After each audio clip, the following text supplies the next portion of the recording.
Hey, what's up, everybody?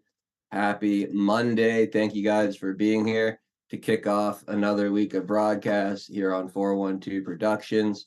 Let's go around and get started by saying hi to all of you tuning in live and early for the pre-show today. I see Q-Oys, Lino Vincent, Dangleberry, and Lucy Anders all hanging out over on D Live. Welcome, you guys. Thank you for tuning in today.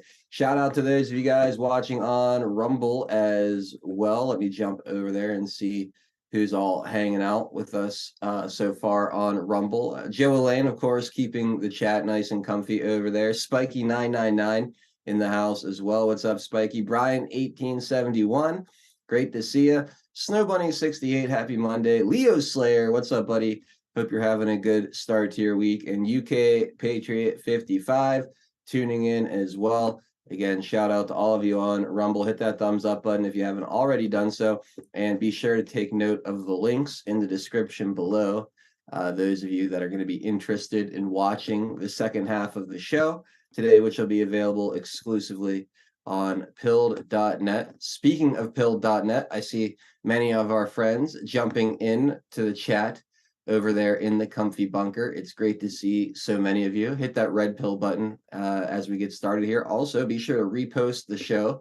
That's the little circular symbol underneath the red and blue pill.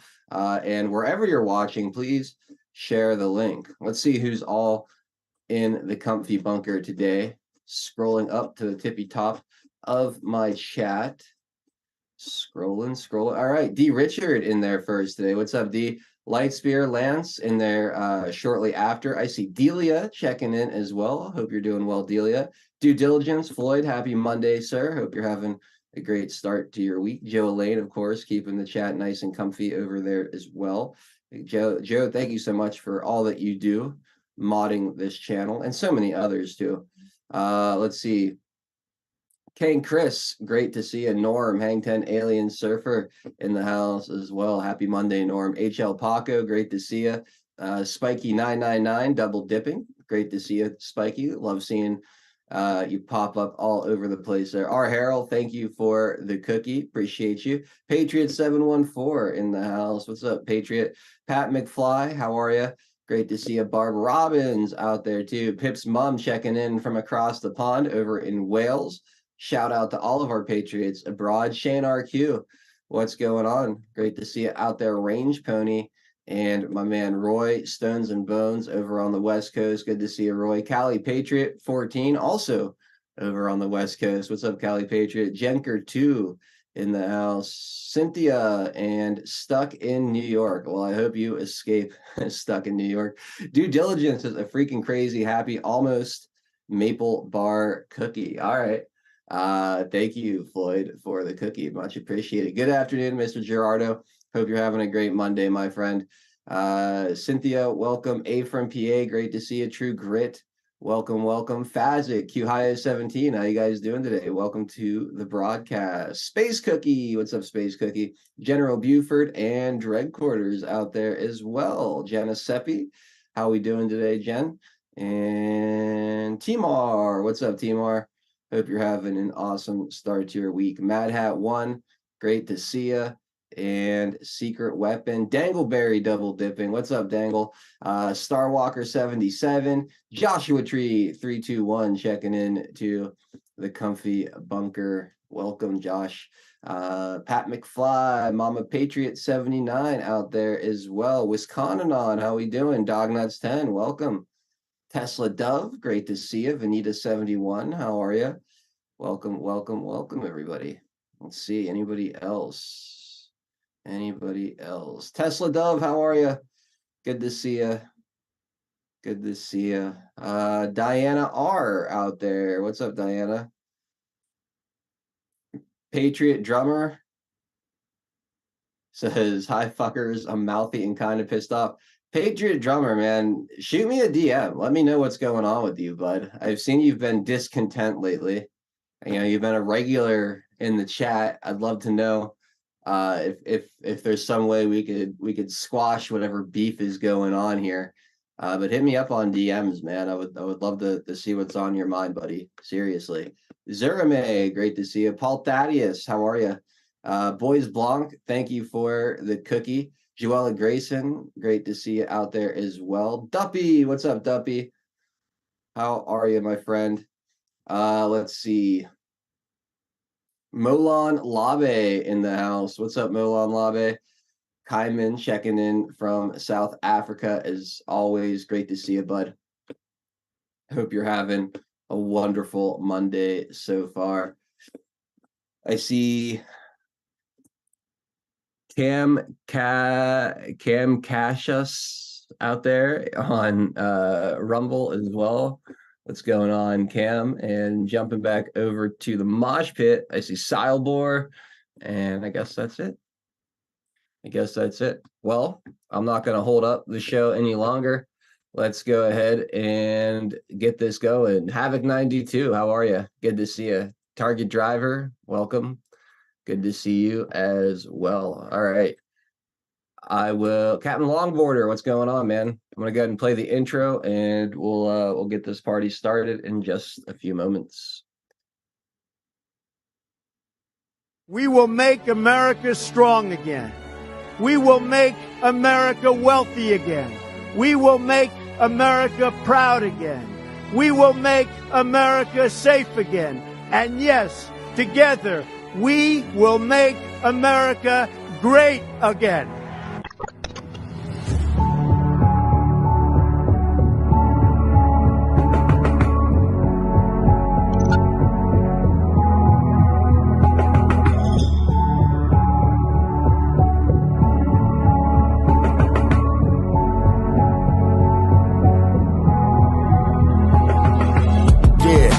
Y'all for tuning in, Patriots United, doing what we gotta do to win. Be addicted, the MSM, and now we're moving in. And once we take over, we won't ever move again. Where we go on, we go all. I say it with pride. No, we won't run, we won't fall. We're right by your side. The demons have taken hold, but none of us will abide. Stand strong and stand bold, that's how we'll survive. 412 is the production. Monday through Friday, deplorable discussions. We're making it hard for the deep state to function. Every time they switch up the narrative, we debunk it. Adol Nero is the power that's controlling the plight. With all you patriots behind them, cause we're all in this fight. So many rhyme for so long, but we're giving them sight. Trapped in the world of darkness, but we're bringing them light. You may even find yourself in a different life. A lot of us have, and honestly, that's perfectly fine. Because exactly where you are at this moment in life is where you're supposed to be at this moment in time. It's all by design, the patriots are holding the line. They must have lost theirs, thinking they're controlling our minds. So many trapped in mental prisons don't know they're confined. They're just slaves in the system to the roles they're assigned. That's sad, the good news is that we're waking them up. They have monopolies on minds, but we're breaking them up. Everything you thought was news, they were making it up. When we ascend, all the tyrants won't be making the cut. Let them all burn in the hellscape they create. We the people already mapped out our escape. We hold each other by the hand as we all elevate and go to a different place. They can never get chased. When I look into the future, I can see that it's bright. When this history is written, they will see that we're right. We formed our own community and the circle is tight. But I expand the circle with every word that I write. The pen is sharper than the sword when you wield it with might. Why do you think they try to kick us off all the sites? These people hate America, punish us out of spite. We are the beacons of hope in the darkness of night. So let's go, strap in, yeah, get ready for the ride. Watch the water, we're witnessing the turning of the tide. Feel the passion and the fire that you got burning inside. Take the narrative they're feeding you and turn it to the side. We're alerted to the lies, replacing with the truth. We know the plan they devised, they're invading the youth. Now we're only incentivized to start raising our boots. These demons all weaponized. Now we're raising our troops. Now we're raising the roof and sounding the alarm. Remember that it's always darkest before the dawn. Life is a game of chess. They want to use you as a pawn. You're only useful until you're not useful. Then you're gone. But not us. We're on the right team where we belong. Everybody is invited, so come follow along. We refuse to say things are right, knowing they're wrong. Adol Nero, take the mic and take flight, cause it's on. And now, straight from the Steel City, it's your host, 412 Adol Nero.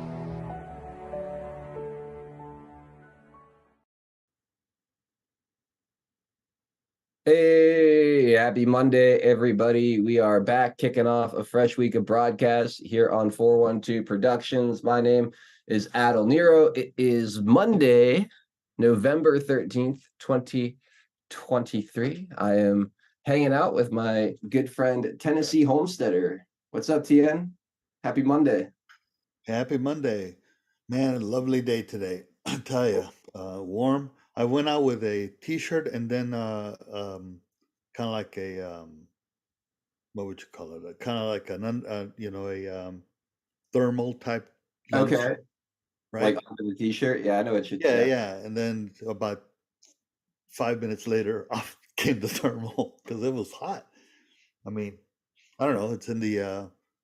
It's not hot, but for this time of year, it's nice and warm. It was in the high 60s, probably low 70s. Can't complain about that, man. No, not at all. Not at all. No, you really can't complain about that. Yeah, we had a beautiful weekend here as well. Super sunny and warm all weekend. I mean, not warm, but with the sun, it felt good. I Yeah. actually got to go out and play around. Um, Damn that climate change, I tell you. yeah, I know, right? It's just really It's so bad. We had to suffer so much. yeah, right. Well, no, man, I'm glad you're here. We have our special guest also joining us today. Looks like he's I see Scott joining. just popping in. Scott, how you doing, man? Good, man. What's going on, guys? It's always great to be here. Adel and Tien, my friends. Doing Yes. great, man. Yes, sir. Yes, sir. I'm glad you're here, man. So, it's since the last time we talked, you welcomed a new member to the family. So, congratulations on the baby girl, man. How's everybody doing? A little bit. We're doing good, man. We're doing good. It was the birth couldn't have gone any better. We opted for a birth center instead of a hospital this time. Okay. And what a difference, dude. What an absolute difference. Okay, explain. What's a birth center? Yeah, I'm curious about that too. So the medical establishment in general for pregnancies is not really geared towards taking care of women at all. It's to push any and all kind of medicine, surgeries, anything extra they can tack on that your insurance doesn't cover. And I know this because I've been through this 3 times now. And hospitals don't give women really any kind of freedom as far as how they want to birth. Resources like tubs, just a whole bunch of things. And they make women lay on their back, which is not normal at all for birth. So this, for the first time, we didn't really have too many options where I used to live. I used to live in the sticks, so hospitals weren't really they were far and few between. So it's kind of like one place for the entire area, and it was horrible. And that place changed names like 3 times, so it tells you how bad that place was. But out of Nashville, there's a lot more options, so we went to decided for a birth center this time, and completely different environment, dude. It doesn't feel like you're having surgery. You're not hearing all these beeping sounds and people interrupting you and nurses and doctors pushing all this bullshit. And it's just geared towards helping women have birth, not a hospital. So it went fantastic, dude. I got to lay in the bed with my wife while she pushed out our baby girl, and it was just a crazy experience. And going through it 3 times, it never gets old. So everything went smooth. Mom and baby were home the next day, and my little one's my middle son is adjusting harder than anyone else because he was the favorite. So he has been more difficult than the baby more than anything. So middle children, I can see now that middle child syndrome is a real thing. So besides that, dude, the baby's great. She's an angel baby, and everything's good. And wife's not sure if she wants a 4th. She was pretty dead set on not having another one, but now she's already reconsidering. So here we fucking go. My goodness, man. You're very blessed, Scott. So congratulations. Very, very happy everyone's healthy and happy. And I hope you guys are able to get some kind of sleep. I don't know how you do it with 3 little ones. That would be enough to steer me away from a 4th, but you're crazy, man. I gotta say, I admire the what's the word I'm looking for? The ambition there. Yeah, man. I mean, who's gonna take care of me when I'm older? That's the way I look at it. So, I mean, I'd rather not, chance being in a nursing home. So I'm trying to do good things for them now, so they take care of their father later on. So I got a little bit of leverage on them. All right, playing the long game. Yep, that's all I got in my head. Good stuff, man. Well, Scott, thank you so much for coming on and being part of the conversation today, man. Always, dude. Always. Yeah. All right. Last but not least, we've got Drunk Pinata tuning in as well. Pinata, happy Monday, buddy. How's it going? Pretty good. How you guys doing? Good, man. Good. Excited to kick off the week and get get back in the swing of things here. How was your show today? Oh, grand old time as usual. Yeah. Anything specific that you wanna kick us off with, or any clips that Oh, you sure. want? I mean, here's the basic theme of in the media as of today. This is your current reprise. What do they call it? Reprise, or anyway, your current chorus that they're all singing together. Start the fourth hour with the latest dangerous fascist rhetoric from Donald Trump. There you go. That's pretty much all you need to know. And then this is one of the dumbest takes that I've ever heard. Listen to this shit. Coming should be part of the cycle. Fresh, Donald Trump at that first campaign event of the 2024 cycle made it clear that all of his followers should be part of this retribution campaign when he said, quote, "They're not coming after me, they're coming after you." We cannot dismiss Trump's threats and desires as just words or rhetoric, because he's actually followed through before, targeting former FBI officials, Peter Strzok, Andrew McCabe, Lisa Page, all for, in his eyes, working against him to undermine his presidency. If he ruined the professional lives of a handful of federal employees for simply doing their jobs and daring to criticize him. Wow. Criticize. Daring to do their job, huh? Yep. Wow. There you go. There's your Spygate and everything after and before, and yeah, that's a hell of a gaslight if I've ever seen one. MSNBC is special, man. They're just special. They just do it differently, I gotta say. The slightest wrong Yeah. ones. like Special Olympics special. Yeah, that's a stretch there, huh? It's criticizing. That's all they were doing, just criticizing Trump. Unbelievable, dude. Just trying to turn Peter Strzok into like the sympathetic character is a tall task. So I give them credit for taking up the challenge. I mean, that's wild though. He was just simply criticizing. That's amazing. Well, the criticizing is one thing you could say that's interpretive, like the smell and the people at Walmart, but it's doing their job. That's the killer part of that line, just doing their job. So their job was to fabricate and and basically lie. That was their job. Because that's all Strzok did, is fabricate and lie. I mean, to go even further, it was to take a Hillary Clinton bought and paid for nonsense and turn it into a criminal investigation without any evidence of there being any legitimacy to what she put out there. I mean, it's so maybe I guess if his job is to promote the Hillary Clinton political machine, then yeah, I guess he was just doing his job. The gaslighting and lies by omission is the thing that drives me crazy the most, because it's the way that they describe things in such lack of context. They'll say, and because one part of it will be true, and then there's a lie that extends beyond from that. So another example I bring up all the time is that, well, Michael Flynn pled guilty to 2 felonies and then was pardoned by Donald Trump, and that's the way they tell the story.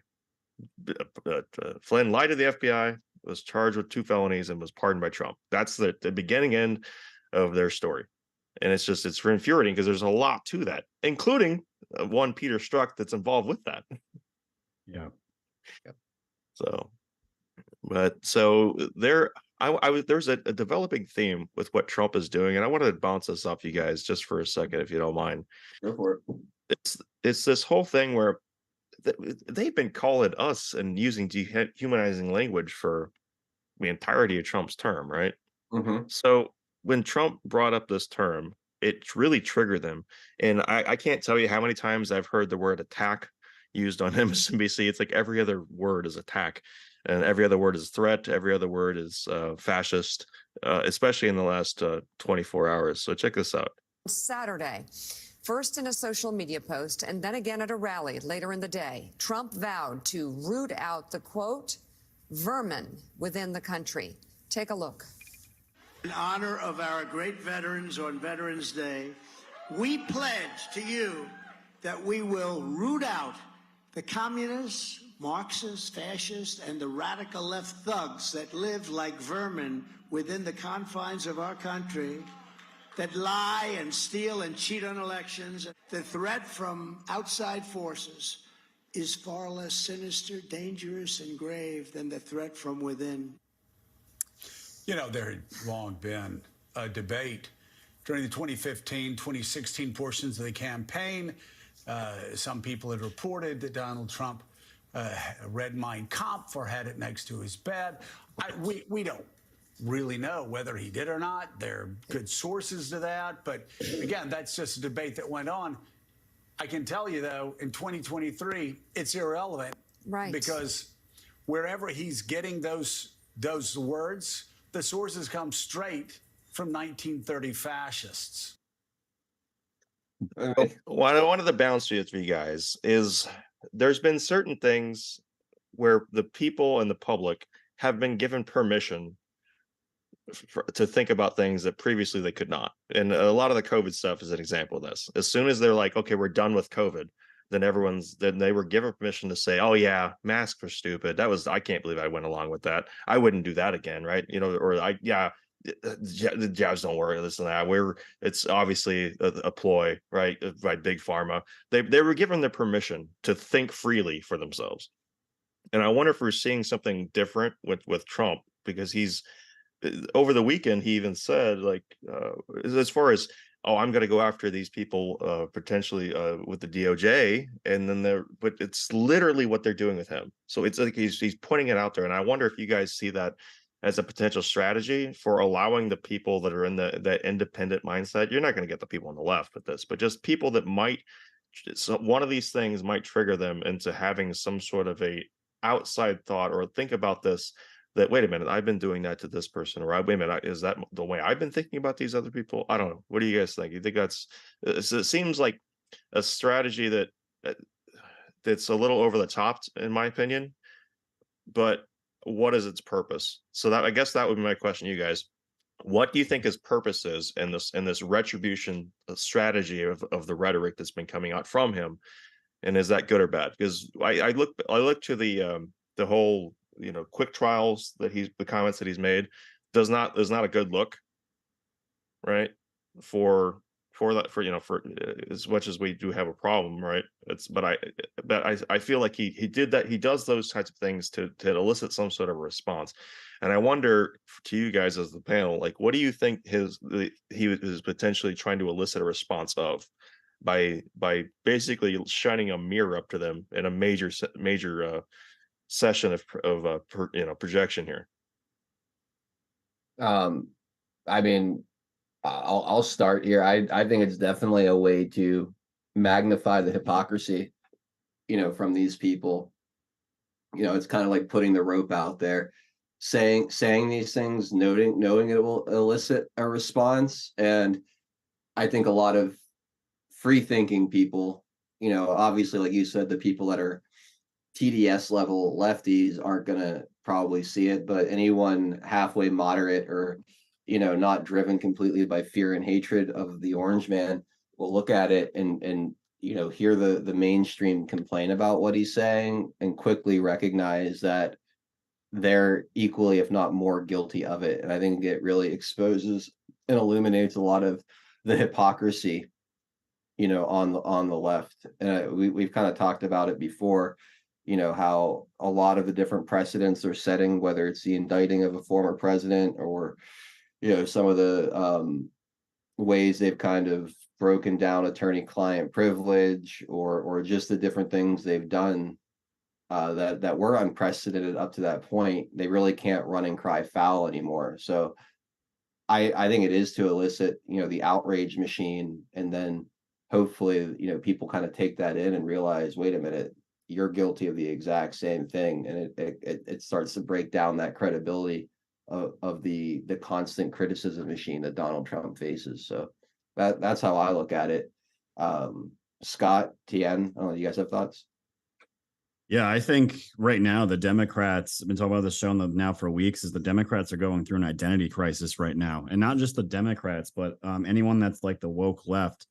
And I think, to piggyback on what you said, Adel, hearing Trump's rhetoric about Israel and everything going on over there as well, he has been lately pretty critical of Israel in things that have been going on there, and calling out kind of how Netanyahu has been handling all this and the deaths. And it's not just Trump; it's most of the world right now, which is kind of interesting because I see these clips of Fetterman walking out of his office with his little Israeli flag, and he's got Hamas college protesters that might have voted for Democrats there, for the first time, and now seeing Democrats align with Israel as well. And you're seeing them kind of eat each other alive right now. I mean, you have colleges that normally would have catered to these kids, but now they're kicking them out and expelling them because everyone's so afraid of the big anti-Semitic boogeyman. And now it's kind of caving in on itself. And I think Trump is kind of playing that middle game. And I even heard Bannon say that. He said this in that circus show they did on Showtime, is that Trump is pretty moderate when you look at him through a conservative lens. Like, ultimate conservatives wouldn't be Trump, I would say. I would say if Trump was ultra conservative, I don't think he'd be completely against abortion. Like, no ifs, ands, or buts. We're not doing it. It's outlawed everywhere. That's what I would look. I mean, for me, that's what I would look like for a true conservative. So I think you're having Trump right now trying to exploit that identity crisis with his retribution, because I don't know if that'll hit with like the Hamas supporters. Not saying anything good about Hamas by any means. They are terrorists, but he might have better rhetoric than Joe Biden right now, because I think over the weekend, like, it was 150 something, Hamas supporters showed up to Joe Biden's place out in Delaware, and they're losing it. Saying we'll remember in November.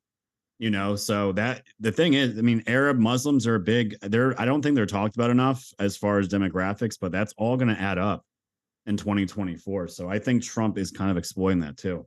Well, you look at Michigan for sure.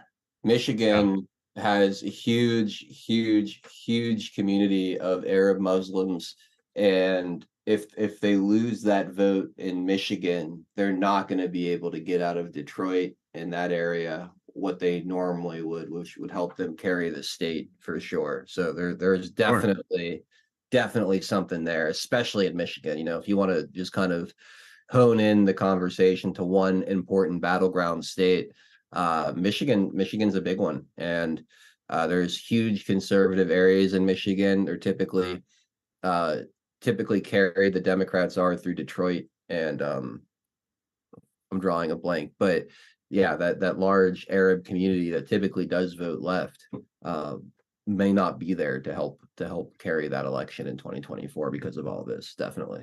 Right, because look at what MAGA is doing, right? If you were to compare one thing MAGA has would be in unison with quote unquote Hamas supporters, is MAGA wants peace.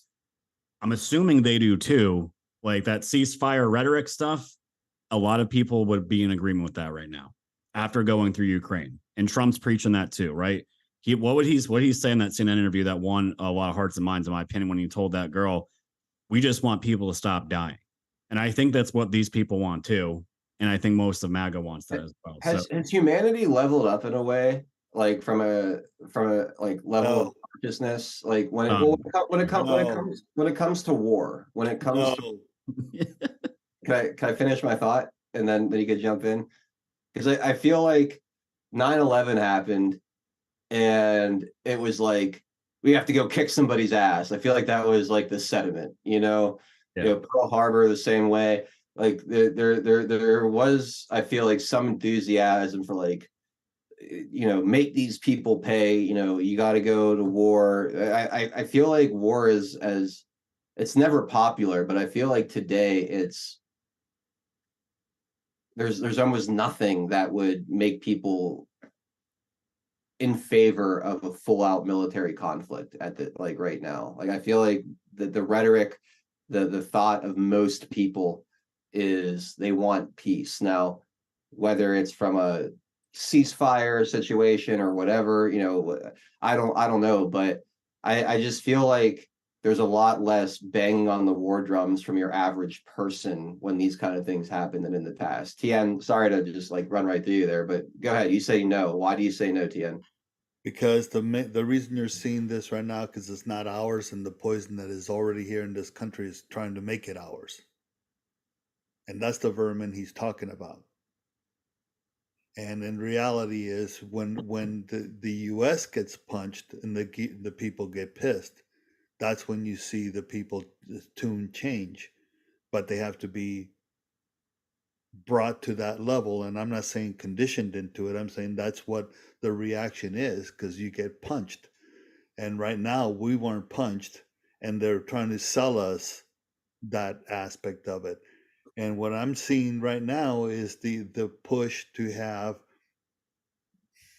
It's kind of funny that the push for ceasefire and everything else is coming from the people that are getting their butts kicked.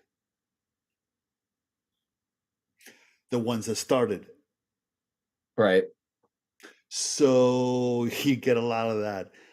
I'm not supportive of what either way, but and I'll bring it up again, as I said that last week. Why are not the surrounding Muslim countries getting involved and stopping the behavior? Not against Israel or against Israel, whatever you want to call it, a ceasefire, that kind of deal, the whole aspect of Hamas and Hezbollah. Why aren't the Arab countries or the surrounding countries taking action against that? Because they want it, because they need it, they must have it. Otherwise, the whole thing falls apart there. Okay. I see where you're coming from. Go ahead, Pinata. So, but going back to Pinata, which was the real question that he started, not to get into the Middle East, the thing that on the rhetoric, I think the rhetoric is to basically, from a Trump perspective, I agree with you, is to elicit the other side's reaction, but he's also right. There is like vermin living in this country. And I made a comment of something that earlier this week. I said, they want America, they hate Americans. Yeah, they want the control. They want our democracy.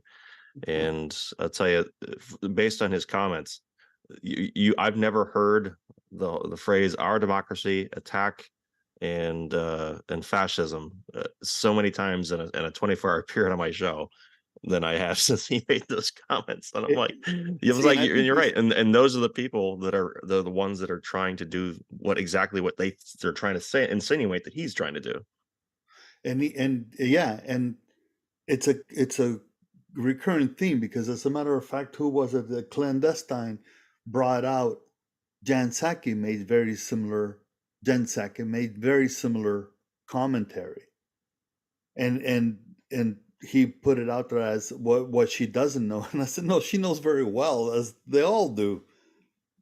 The issue is that real Americans want,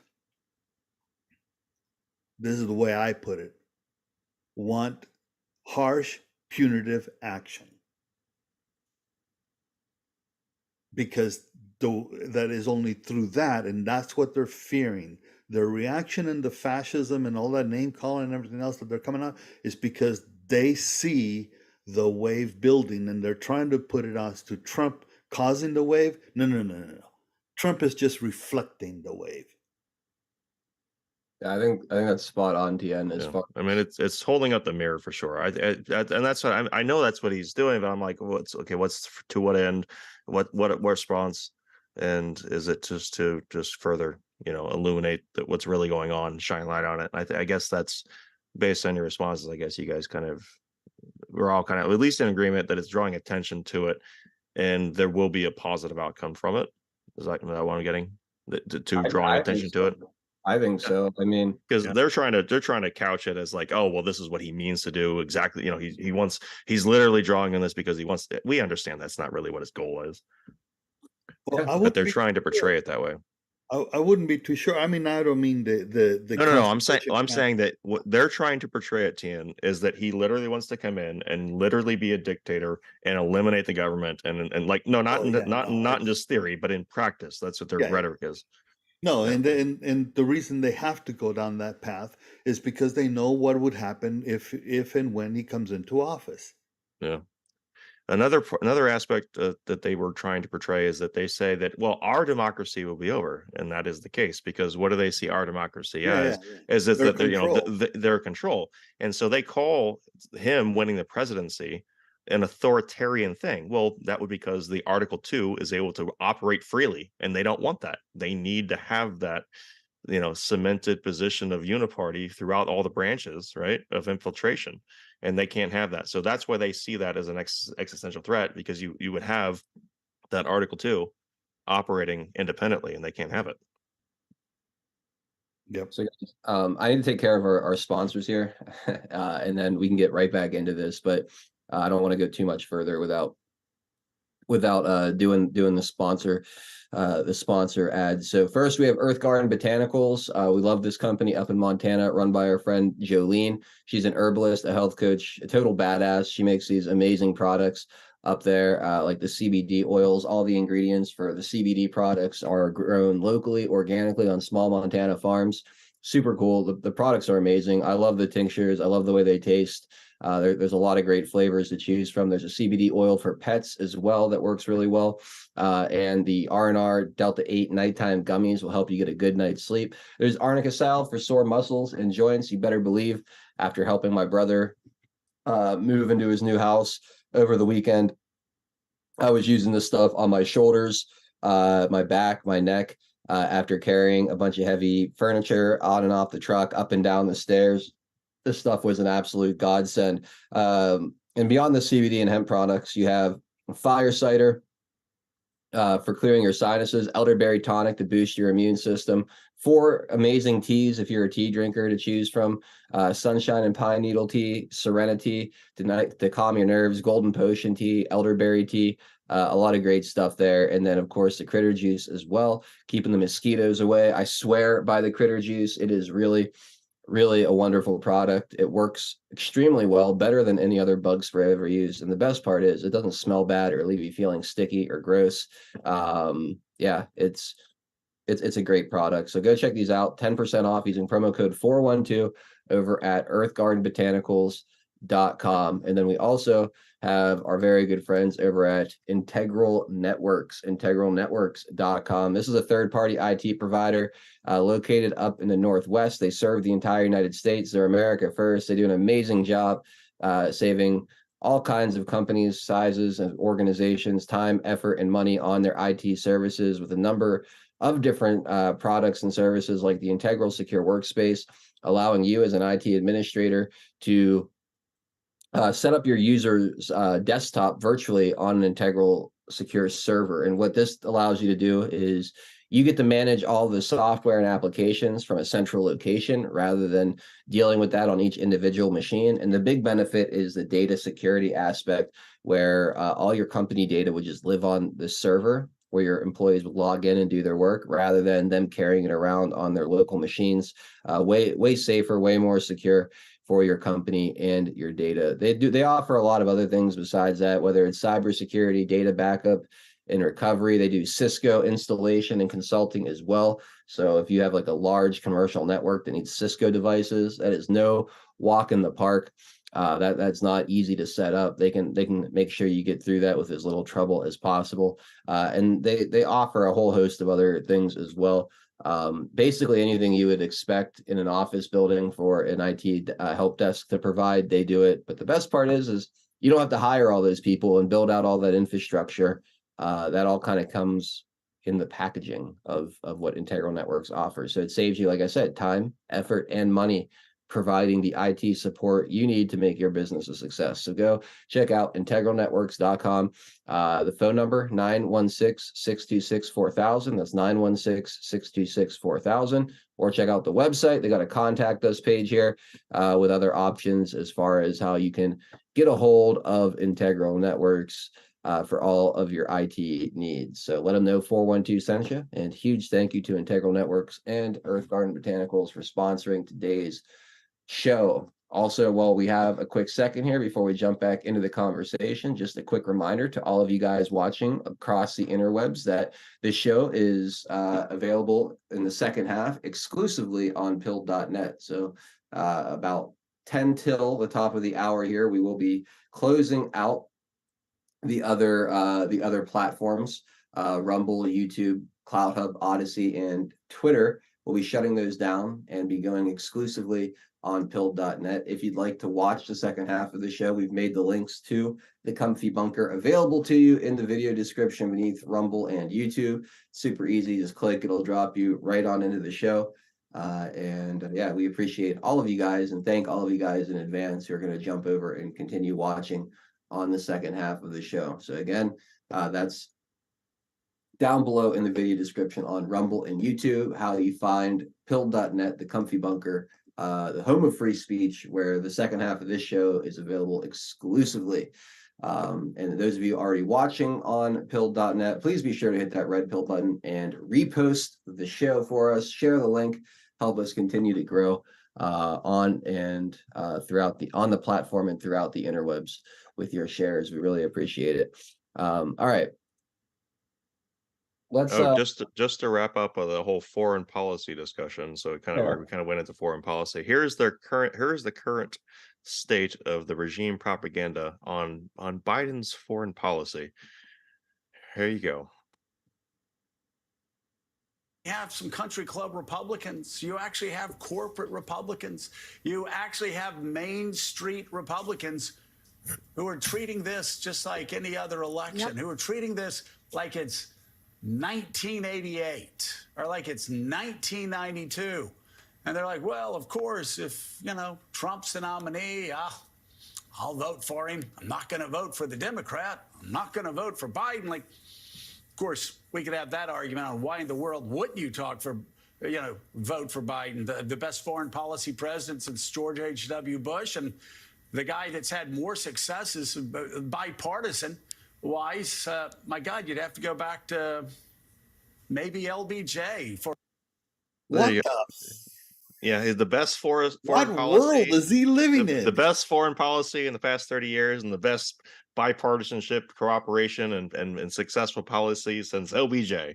Between his ears, and I'm talking about Joe's, not Biden's, maybe.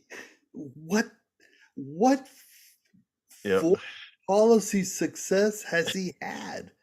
It's because of the Inflation Reduction Act. We just haven't been feeling it.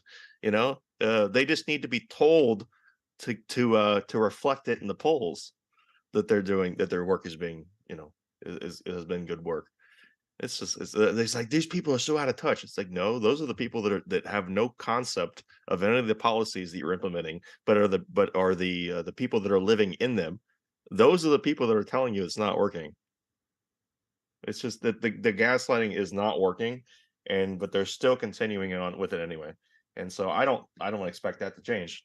So if this is what they're going with, and we'll just have to figure it out as we go along. I mean, as we get closer to those conventions and things happen in the primaries, obviously we'll see if they change their candidate. But for now, they're still propping him up like he's the greatest thing since sliced bread. That's pretty incredible. Yeah, I guess a proclamation makes it so, right? Yeah, but it's not even him. It's like our person, our side, our Democrats, our people are the greatest thing since sliced bread, right? So they have to maintain that image at any cost. Doesn't matter if it's Biden or whatever. The border's in great shape. Yeah, borders. I actually had system is in great shape. Our freaking monetary system is in great shape. The economy is in great shape. So they were lamenting over Trump's plan for mass deportation and essentially having to take people to a central location as they process them. And then the ex-senator Barbara Boxer was like, well, how about we just secure the borders? How about we just, I'm like, yeah. How about so I guess when I saw that and I saw, his extreme rhetoric of essentially describing a concentration camp right? That for in most people's minds, they would see that as a concentration camp, right? Mhm. Which, I mean, considering the fact that it is invasion, it's not too far off. But Literally, it is a yeah, concentration camp because it right. is concentrating them in one spot. The question is, are they forever detained there, or they come in, ship out? Right. So when I saw that, that's what made me ask the question to you guys before about him going over the top and what response that elicits. And what you had was Democrats word for word repeating what Trump already his policies were already Yep. in that example with the border. Yeah.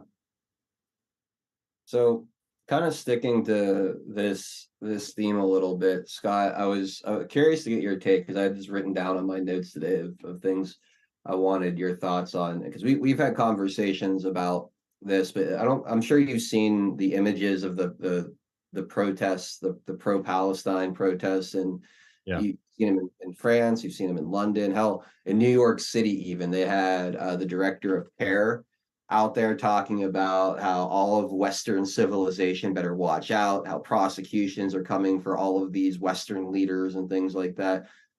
What, how concerned are you? They just talked about the border, how many people have come over. Like, how serious of an issue and a threat to Western civilization, from the standpoint of here in America, do you see this movement right now? Do you think this is going to be a battle we're going to have to fight for generations? Are we that far down the road in America the way they are in Europe? What are your thoughts there? I mean, yeah, Europe's definitely more far gone than we are. I mean, you're seeing the most popular name in Ireland being Muhammad right now. If that ever happens in America, then you have some serious problems. You know what I mean? Mhm. I mean, as far as comparing us to other countries, I mean, I think we're getting there, but we're not there just quite yet. So it's going to be really difficult to see because, I mean, if Trump does get in and is able to put peace, across the land, it'll definitely change things. It's just how much damage is going to be done until that actually happens from what Biden's going to be doing from here on out, because Biden's entire, reaction to all this has been playing both sides, giving basically Iran all that money, then giving, Israel, humanitarian aid. It's playing both sides. And I think most people are seeing that now. And even the crazy Hamas supporters are understanding that this government is full of shit. So the way I look at it, the more people that get bombed over in Palestine, the more terrorists we're making, and the more terrorists they're going to end up over here. And we'll kill our kids, kill you, burn everything down because there's nothing left. And that's why I've been so staunch about, on taking neither side on this, because it's only going to be a net negative for America. So, as far as all this other propaganda we're seeing with these posters and getting people, emotionally outraged, I try to stay out of it as much as I can. But as far as to answer your question, dude, I mean, I think they're already here. The cells are already here. They're still coming in.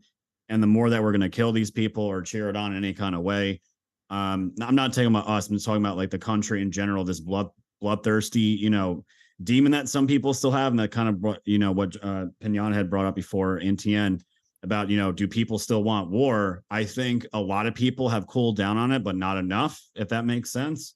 But I agree. Like from like 9/11 till now, it's definitely calmed down a bit because we've gotten to see like what were the net effects of going to Afghanistan and Iraq? Did we really win that war? What did we take away from that? How is that making American lives better now? And I think people are starting to see that now here with with everything going on with Hamas. But it's not even just Hamas, dude. It's terrorists from all over the world. So it's an ongoing problem. Yeah, and we know they use these kind of like situations that are hyper polarizing to divide, and they use that division to, control people or manipulate people. Do you think that's what's happening here with this Israel pal? Because we talked earlier in the show about how it's kind of dividing the Democrat Party. You have like your Fettermans and Bidens, at least on the surface, who say they support Israel 100%, but then you have your squad members who are very, very much anti-Israel, and very much pro-Palestine, in a way. Is this part of their plan to divide people and somehow manufacture more control out of that chaos? Or do you think that there is some kind of I don't know how to put it, strategical blunder here, where their own voters, their own constituents, the people that they kind of had in this groupthink mentality, so kind of mentally entrapped, are now starting to disagree and distance themselves from a good part of the establishment view on a topic.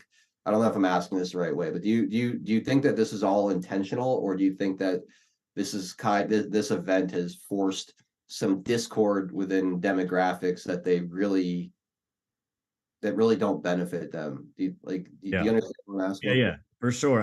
What I think is happening here, dude, because this is just the whole general theme I've been talking on the show. You're seeing the veil finally being torn off as far as who the actual people controlling so much stuff that is going on here. And it's off the rails now. Like there's no going back from this, in my opinion. And that's why I was talking about that identity crisis before with the Democrats. Like when you see Fetterman getting chewed out by normal people that would normally vote for Democrat, and you're seeing them get ripped apart. You saw the vitriol when Tashida Tlaib got censured on the House just recently. Just a whole bunch of I guess I don't know, if people don't understand the history of what's going on over there, it's kind of put people in a ridiculous spot. But to me, it doesn't matter at this point, because it's that identity crisis is still continuing. It's not going to end anytime soon. And I think no matter what at this point, dude, they're going to use it as a division always. But I think where Israel being looked at as a victim in literally every situation is crumbling down, in my opinion. And as far as getting into politics, I feel like you have to sell part of your soul to Israel and the lobbyists and the people to get in there, because everyone's, at least to me, it looks like that control factor. If you speak out against Israel in any kind of way, it's the end of your political career. At least that's from the way I see it in some kind of capacity. So what do you do? Are you going to continue to pander to your base, or are you going to pander to the people that control you? Where does that end up going? I think it all comes crashing down, in my opinion. So I know you weren't a big Q follower back in the day. I know you watched it more from a distance, if I remember correctly, but you weren't into it. Like a lot of us were, at least for part of it. One of the things Q said is, saving Israel for last, and a lot of people kind of held on to that in a big way. Is that because of how revered it is, I guess, by the political class in this country? That deep, dude. I think it's religious. I mean, if you look at the religion aspect, I've been attacked for weeks by religious folks, mostly Christians, because it's ingrained that we have to abide to Israel in any kind of way because it's ordained in the Bible, it's said in the Bible.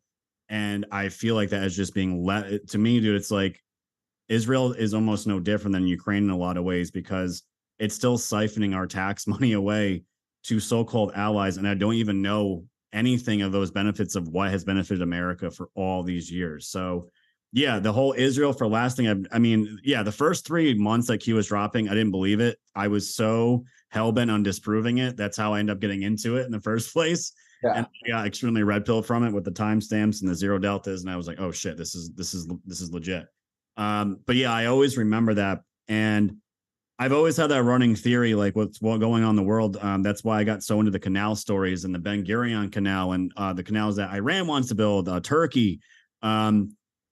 I think Israel is going to end up possibly moving their so-called people back into Ukraine, where they're originally from. That's where I think one of the big plays here. I don't know if that's actually going to happen, but that's the veil I'm talking about. What's being ripped back here? Who are these people that are in control? And this is again not coming down on real Jews, real Israelites, none of that. I think that's the big play here. And you're seeing that power structure move from the West to the East now. And we're going through that transition because right now there's a modern day Game of Thrones happening with Russia, China, these trade routes, these canals. And that power is ultimately, no matter what, America's on the losing side of that. That's the key. Have you guys seen some of these theories about the doubling of the Suez Canal through this other location through the other side through where that southern area was? I think that was the Ben Gurion Canal. That's what I was referencing. Yeah. No, I'm sorry. Oh, it's okay. Yeah, no, I did a huge dig on it a couple of weeks ago, and that's why I was saying the Netanyahu talked about that before the October 7th attack, and the Ben Gurion Canal literally goes right through the Gaza Strip, and he was talking about like this is going to happen.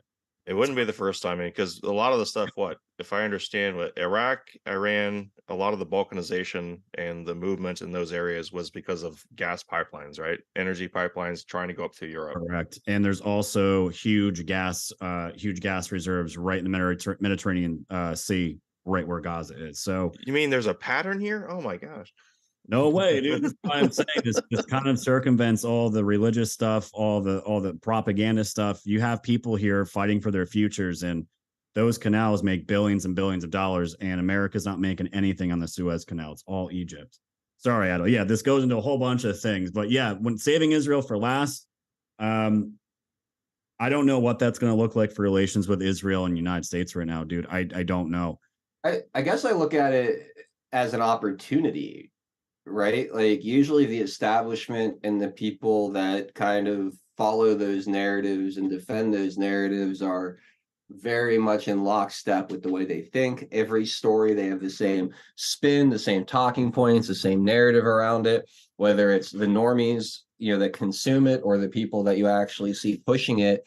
They're usually very much in lockstep. We hear them use the same phrasing, the same cadencing in their messaging. It's very robotic in a way. With this issue, though, they're not in lockstep. It's one of the few things that I've seen since I've been covering current events and politics and whatnot, where depending on what channel or even who's talking about it within a certain publication or channel, you can get very different vibes and ideas and thoughts on what's going on over there. There's like a diversity of thought within the establishment that I can't recall being this prevalent. And I'm not saying I agree with any of the thoughts that they're putting out there, but there's a level of infighting over this that we haven't experienced to this point. And I'm wondering, like when Q says Israel for last, I almost wonder if that was looked at as an opportunity to kind of break up that monolithic thought process that the establishment has so effectively curtailed over the years, or produced over the years, and kind of start turning some of these enemies of ours against each other in a way, and kind of, because you can get them to start arguing with each other a little bit, that opens up for them to start hearing arguments outside of their normal thought process, or outside of the normal circles as well, I feel like. So I don't know, am I reaching there, or am I maybe onto something in your eyes? No, dude, I think Israel is the golden cow of conspiracy theories as far as waking up to a realization. I mean, when I look at everything I look at, the way I do shows, everything I look at, worldview is all pattern recognition. I'm seeing the same patterns of you cannot talk about anything negative LGBTQ plus, or you're going to get canceled. And even more so, even before LGBTQ, you cannot talk about Israel. You cannot say anything bad about Jews. You can't criticize these people at all. And this was before any of that was a thing. And people were getting canceled tens of years, 10, 15 years ago for criticizing Israel. And there's when you can't talk about a certain thing or person or people, those people have the control. And that's something you see throughout history. It's the same thing I'm seeing now. And that's not changing. So, the one I saw, my big problem, dude, and again, I'm not anti-Israel. I'm not anti any, I'm not anti-Palestine. I'm just pro-America right now, America only. That's all I care about. And for me, if I were to, bring up an issue, dude, that I have a big problem with, and maybe what Q is referring to as save Israel for last, is this dual citizenship bullshit that we have going on. Because when I saw this video and I played it on my show, all the heads, literally every single head of the CDC, and it's not just the CDC, it's so many people in Biden's administration, it's not just Biden, it's throughout our country's history, is this dual citizenship to Israel, and dual citizenship in general should not be they should not be leaders in our country making calling any shot. And every single one of those CDC officials' heads had dual citizenship to Israel. And I'm just like, that's not a coincidence. You know what I mean? I don't want anyone making, ruling me that has allegiance to another foreign country. And they are a foreign country. I don't care if they say they're an ally or not. It's a foreign country. And that, to me, if I had a big gripe about any of that, dude, that would be it. And it's prevalent in so much, dude, throughout our politics. I didn't even realize Blinken, dude, was a dual citizenship till a few weeks ago. And I'm like, oh my God, so much of this makes sense now. And it's, you know, and I think it is for a lot of people, other people. Yeah, no, absolutely. All right, we are at 5 minutes till the top of the hour. We got a lot more to talk about with our special guest, Scott of Woke Societies, and my OG crew, Tia and Homesteader and Drunk Pinata.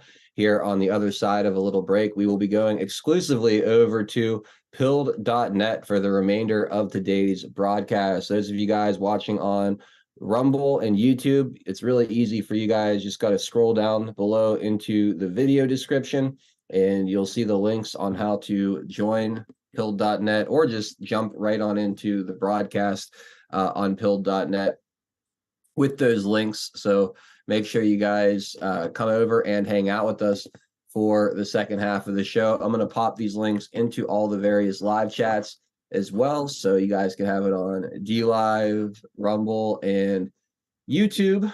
Let's see, I got to get the YouTube stream open. Here we go. So there you guys go. The link is in all of the chats for you guys. So come on over and hang out with us for the second half on pilled.net.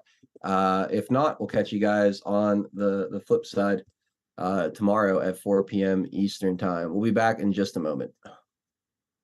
Pilled.net is proud to host 412 Productions, exclusively on the true home of free speech. To continue watching the show, we are here to help you over to Pilled. If you're new to the platform, just click on the welcome link provided. It will then automatically walk you through signing up for your free account. If you already have a Pilled.net account, follow the link provided directing you straight to 412 Productions channel. We are excited to have you join the Pilled family, and if you have any questions at all, please email support@pilled.net. Enjoy the rest of 412 Productions on Pilled.net. Free speech lives here.